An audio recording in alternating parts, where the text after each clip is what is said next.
everyone, and welcome back to my freak show. Huge special shout out to longtime patron Kevin Odom. Kevin, thank you so much for your support, my friend. And this episode is sponsored by me. Buy my books on Amazon. And I just want to say, I was only kidding about the dads. Now, part 2 of the Rubber Woman story continues with Scarlett and her dads, Troy and Michael. The episode begins with the young woman, Ruby, and Scarlett playing sort of like a murder tag team with one of the nurses, Gladys, in the house.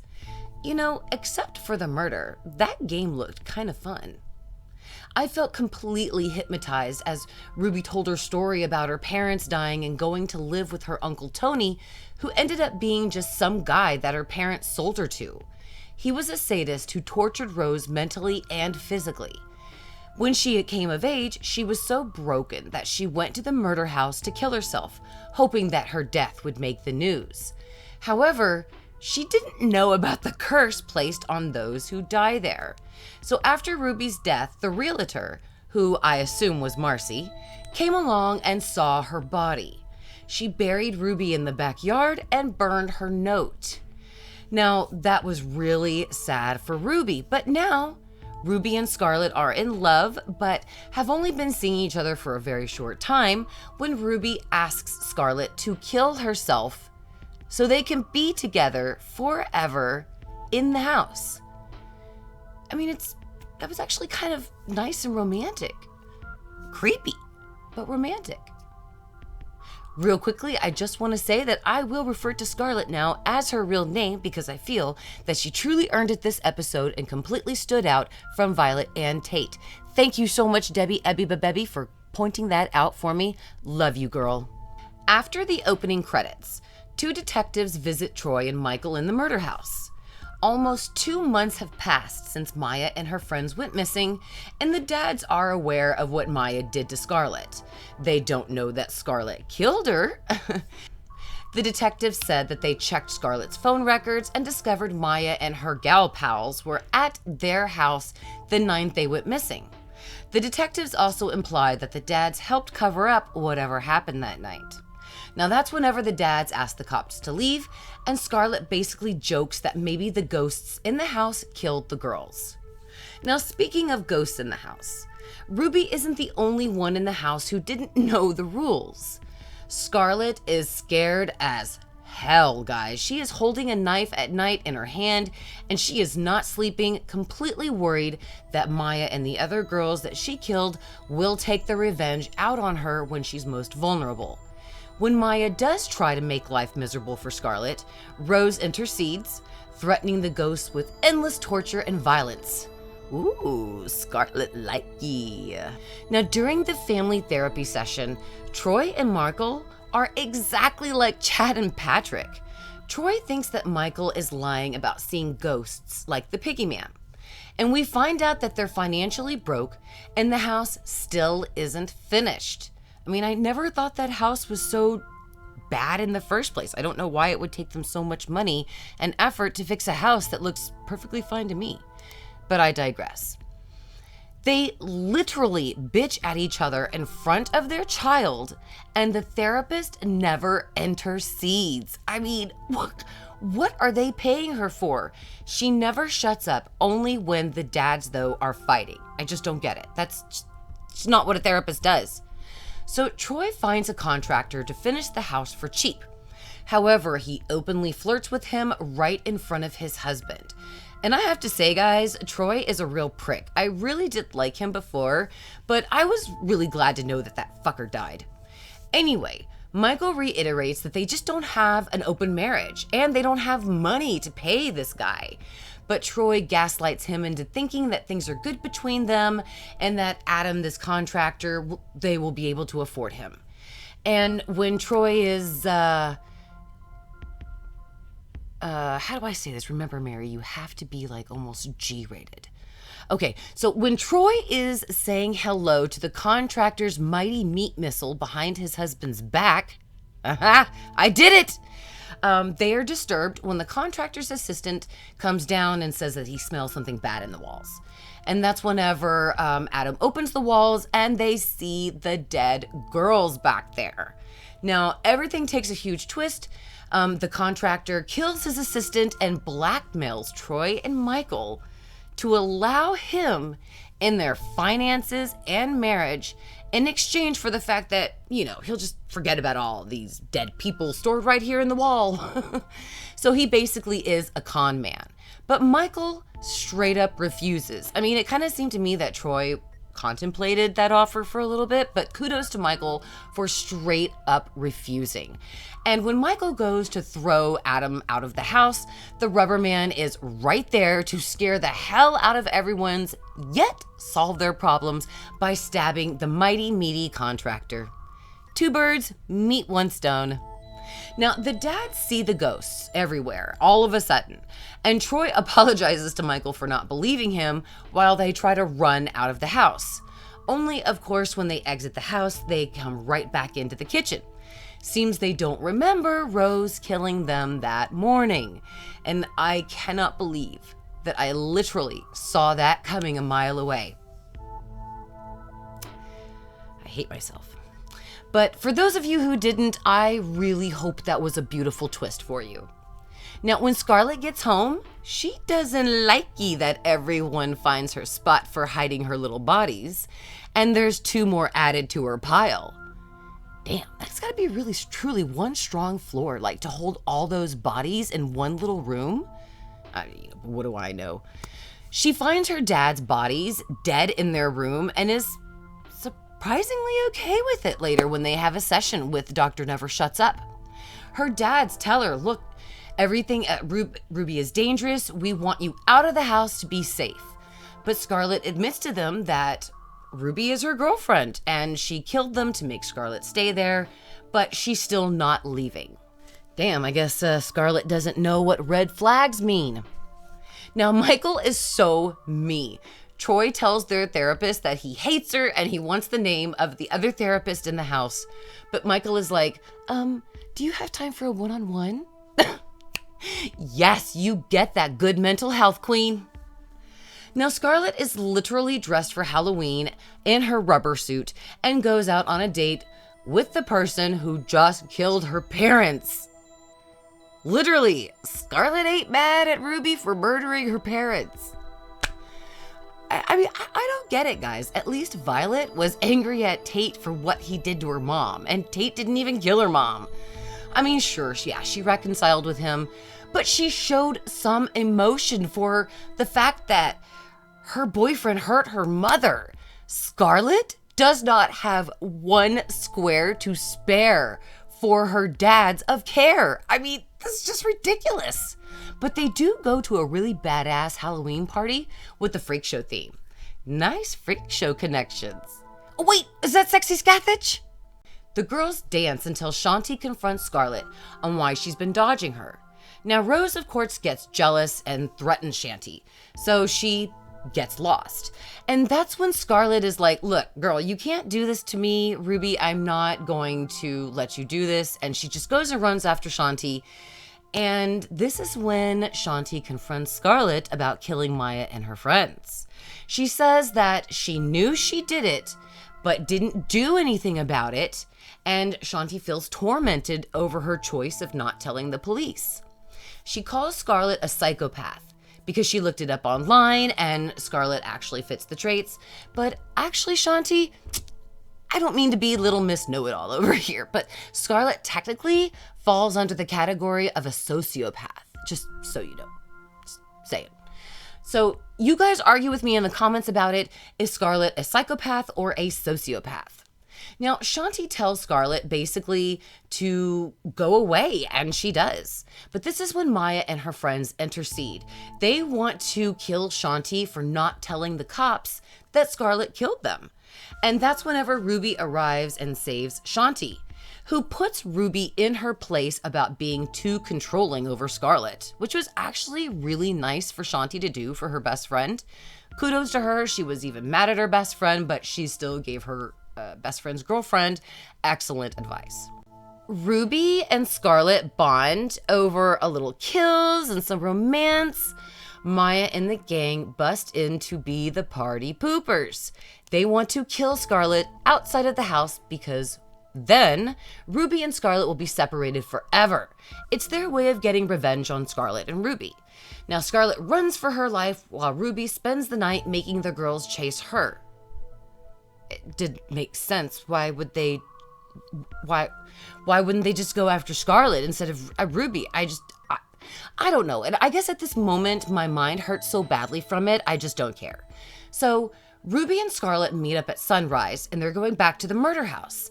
This is when Maya intercedes, and she refuses to allow Scarlet back inside the house.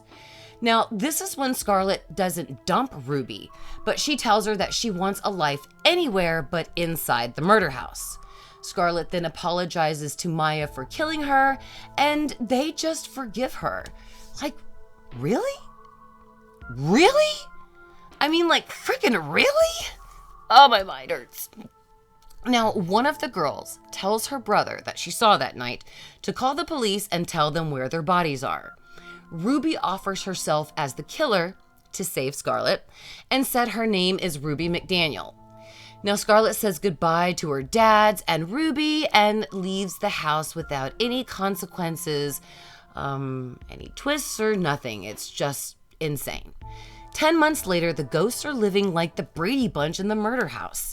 Except for the ones from the original American Horror Story murder house. They, I guess, were not in the budget to be there. So anyway, Scarlet calls Ruby at that time after these 10 months, and she's outside her fake uncle's house and is going to kill him for the woman that she loves. Damn, I gotta say really quickly, like, it's gotta be so hot to be in that suit, in that car without air conditioning.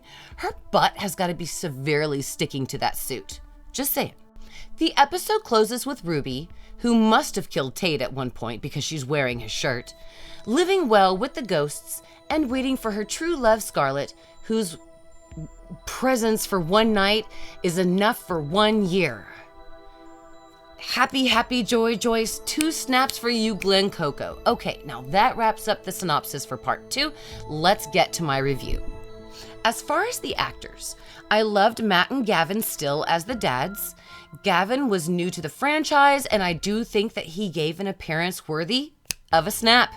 Now, of course, I always love seeing Matt and his sexy blue eyes anytime he's on the show. Sierra McCormick was fantastic as Scarlet. She played the angry, independent loner teenager pretty well. The way she snapped at her dads, saying that she wished her kidnapper would have kept her in the last episode, was just so on point. And I actually liked Scarlet much more than I did Violet. And I do hope that we get to see her character once again, of course, in the finale. Though Paris, Belicia, and other supporting characters had limited screen time in episode 2, I enjoyed Belicia's scene where she confronts Scarlet about killing the girls. Her character was genuinely shook over Scarlet, and I enjoyed her in the show. She had so many feels and expressed her conflicting emotions well. And let's just face it, she's just so darn cute. Aaron Tveit, which I hope I am saying correctly, was a nice surprise and a nice little addition to the show. I enjoyed his performance as the sleazy con man. Lastly, Kaya Jordan Gerber. It's probably Kaya, so I apologize if I said it wrong. Now, I've read conflicting reviews about her role from the fans. Either they shipped her or hated her. But I stan Kaya. In the beginning of the episode, she did so well telling Ruby's story that I instantly liked her. I mean, sure, she wasn't perfect and seemed pretty stiff with just one emotion, but I loved her love of murder. I mean, that sounds pretty creepy to say, but I get why Ruby was the way she was. I mean, she's almost a better, more tortured version of Tate, and I prefer Ruby. Tate was more of a true, psychopath. And I felt like her character really, truly loved Scarlet. So, I mean, they really did sell me there with that. Moving on to the characters and the storyline. I loved the dads better in part 2. Troy and Michael were definitely the carbon copy of Chad and Patrick, but with a child this time. And though I'm happy they used 2 dads, I wish they would have made their characters different from other ghosts in the murder house. But perhaps this is the show's way of telling us that the house attracts people with dark tendencies. So I felt like they were very good dads to Scarlett, and I loved how they loved her, even though they knew she was a killer. Real quickly, I wonder if Chad, Patrick, and Troy and Michael will ever cross paths. I would so love to see those four together. I mean, not just in a dad way. Anyway, Matt and Gavin were great as concerned fathers, but also a married couple with trouble, almost like every other couple has. No couple is perfect, and I loved seeing their flaws more clearly in this episode. Though I have to say, I am disturbed how easy it was for everyone to get over the fact that Scarlett's girlfriend killed them in order to force Scarlett to end her own life. I mean, that is Tate-level manipulation. I mean, speaking of Tate, where is that rascal? Ryan Murphy confirmed recently that many ghosts from the OG murder house will return for the series finale, so perhaps that is when he will return. Now, I know I didn't like her character in the first episode, but Sierra McCormick grew on me as Scarlett. I saw that much like the butterflies on her walls and everywhere in her room, Scarlett was in a form of change. Though her journey was pretty chill. She didn't care that Ruby murdered her dads, and she kind of got off pretty easy after killing all those people on Halloween and Maya and her friends, and then just leaving Ruby, and then being forgiven by all of them and allowed to leave so easily. It was too nice. But I guess that was predicted in the first episode, when the teacher spoke about the amygdala, and, I totally understand, but I do love Scarlett very much and her transformation on the show. And I gotta say too, real quickly, I loved the twist with Adam, the contractor, and his assistant. When they discovered the bodies of the girls, they looked at Troy and Michael. It was like such an intense moment where myself as the audience, I wondered, what are Troy and Michael gonna say that could possibly explain this? And then Troy's affair with Adam exposed right then and there, right after Adam just beats his assistant to death and just blackmails the guys. Oh, child, I loved that scene. It was just so great. And I felt disappointed to see Adam's character exit so quickly. I do have to say very quickly, my grandfather always told me, if the grass is greener on the other side, it's built over a septic tank. And basically the contractor Adam character was definitely shamrock grass growing over a shit tank. Now, I enjoyed the Freak Show references, and I had such a good time watching the theme integrated into the show. Lastly, and I know I'm probably alone in this, but I liked the romance between Ruby and Scarlett. Much better love story than Tate and Violet, and Edward and Bella for that matter. I wasn't a fan of the ending at first for this episode, but when I watched it a second time, I actually enjoyed the fact that Scarlett was living in the world, still wearing her prophylactics while spending her days kill-billing her way through life until she sees her love Ruby once a year. Which I just want to throw in really quickly. I mean, technically, Scarlett could go see Ruby anytime she wanted. Only Ruby is restricted to the murder house. So why does Scarlett choose only one day a year to go see her girlfriend? It kind of sounds like gaslighting on Scarlett's side to me. Just saying. Now, what I didn't like was the storyline set up for us, because I loved episode 1. However, much like AHS does, it dropped the ball when it comes to those setups paying off. Why mention that Scarlett was abducted for 10 days when she was 3 if it didn't matter to the story? I mean, I get that it was used to progress the story and it gave more exposition on Scarlett, blah, blah, blah. But I thought it would come back into the story at some point, but it never did. So I did feel disappointed over that. And why did Maya and her friends forgive Scarlett so easily? They were so complacent over being dead in the crappiest house in the world. I mean, even Ruby was pissed off that she was stuck in that house forever. Why aren't they? I mean, and who was also in the rubber suit killing the therapist and Adam the contractor? And why did the detectives who were looking for the missing girls not look for Dr. Never Shuts Up? I mean, Ruby went so far as to kill Scarlett's dad to keep her in the house, but the next day lets her walk away so easily? I mean, sure, there's character development, but this was only 2 episodes in the span of less than a year. I'd understand if it were an entire season, but Ruby kills her dads to keep her literally there. And the next day says, okay, Scarlett, you can leave. I'm totally fine with it. I mean, what the hell? Where was the twist? Where was Mallory with her SUV hitting Scarlett as she leaves the murder house? I mean, some of these so-called twists were so predictable, such as Troy and Michael being ghosts in the house. Man, my God, I still can't believe that one. But there were definitely some good ones. But I just wanted the ending to be better. I mean, maybe I'm just a sucker for a twisted ending. And I know I'm not alone when I say that I'm tired of the murder house. Yes, I'm totally enjoying the show. And yes, I love Murder House. But we have been inside the murder house so many times that even I am starting to feel like a ghost trapped inside of its walls. So I give this episode a 7.5 out of 10. We still had good acting, great cinematography, and a decent ending. It wasn't good, but it wasn't bad. But the lack of payoff to all of the buildup downgraded my ratio to a 6.5. But, Paris Jackson. So I gave it a 7.5. What is your rating of episode 2? Let me know in the comments. Now, don't forget, guys, please don't pirate the episode. Go to hulu.com and get a free 30-day trial to watch AHS stories. To keep the service, it's $6.48 a month. Now, don't forget, your view won't count if you pirate the episode, and your view does matter when it comes to renewing the show.